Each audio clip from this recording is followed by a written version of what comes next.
How to enable or disable Save Wi-Fi Networks in SmartThings Cloud on the Samsung Galaxy S24 series.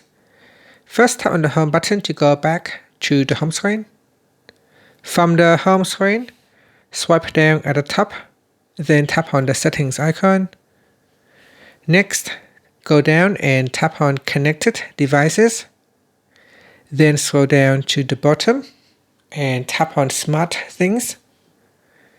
Next, tap on the menu button in the navigation bar at the bottom. Then tap on the Settings icon. Now scroll down. And in here, tap on Save Wi-Fi Networks in SmartThings Cloud. Tap on the toggle button to turn it off. So here it says Stop Saving Wi-Fi Networks. Tap on OK. You can tap on the toggle button to switch it on. Whenever you turn it off, there will be a pop-up, so just tap on OK. And here say SmartThings remembers the Wi-Fi networks you connect to, so you can add a new devices to SmartThings without selecting a network or entering a password.